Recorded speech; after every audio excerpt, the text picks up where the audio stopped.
Hello, everyone. My name is Taylor. And I'm Kelly. And we are the co-hosts of Jumping Bomb Audio, the #1 show all about the world of Joshi Pro Wrestling. Episodes drop every other Monday, where we discuss the biggest Joshi news, review shows, and preview the hottest upcoming Joshi action. So whether you're a new fan or an old fan, we've got something here for you at Jumping Bomb Audio. Check us out on the Voices of Wrestling Podcast Network.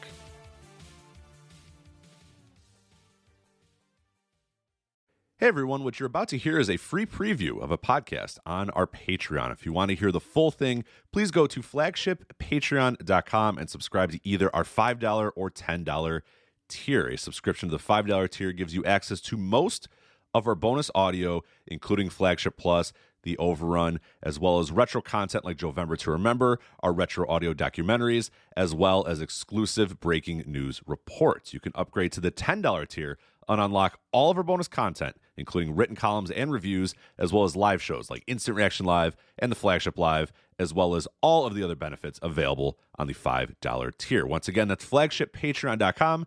And now to the free preview of one of our exclusive episodes.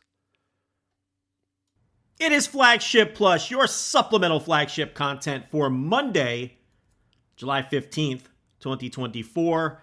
We've got a number of topics to get to. We're going to start off with getting everybody caught up on the news and the timeline of Stephanie Vaquer signing with WWE. At the time we did the Flagship Live last Wednesday night, that was still a developing story.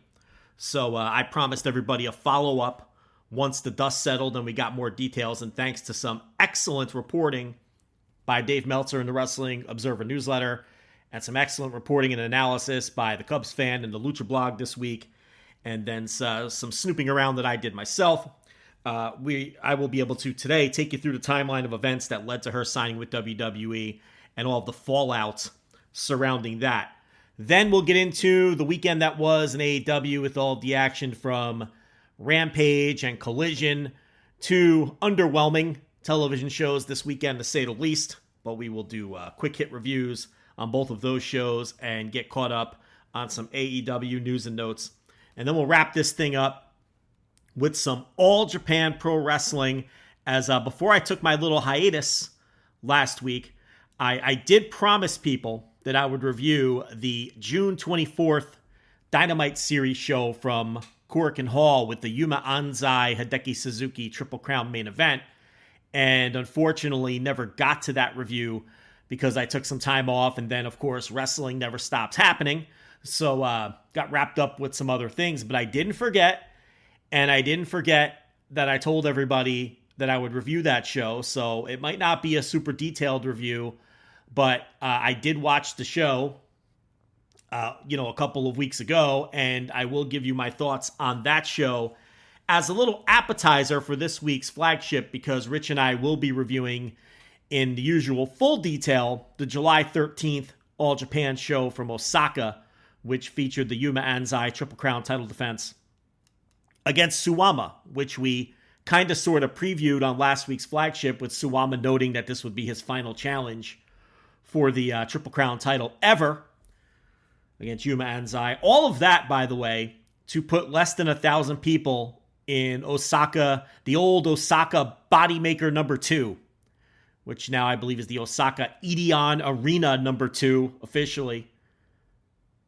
If you're old school, meaning if, I don't know, you were around like 6 years ago, you remember it as the Osaka Bodymaker number 2. The smaller of the two Osaka buildings that I believe are located right next to each other. And a building that All Japan has run frequently over the years. But yeah, so they got their final Suwama Triple Crown title challenge out of the way. Didn't even run it in Korakuen, let alone attempt to run it in a bigger building. And we probably even neglect, I'm not even sure we mentioned that on the flagship last week. But at any rate, it was the Summer Action Series show from Osaka that we will be reviewing in detail this week, with the Yuma Anzai successful title defense against Suwama. Suwama's final crack at the title. And we'll take a look at the entire show this week. But before we do that, on this show today, we're going to get you all caught up on All Japan with that review from the Korakuen show from June 24th. So let's start the show here with Stephanie Vaquer, and I'm going to take you through the timeline of events. Hello, do you like New Japan Pro Wrestling? Are you a Shin Nihon freak? If so, check out the Super J-Cast with Joel and Damon on the Voices of Wrestling Podcast Network. And even if you fucking hate New Japan Pro Wrestling, listen to the Super J-Cast anyway. Not just for our great show reviews, analysis, and pastrami sandwiches, but there's also usually some dick jokes somewhere in the obligatory opening 30 minutes of absolute nonsense we chat about every single week. That's the Super J-Cast for all the best talk about New Japan Pro Wrestling, crisps, and pornography.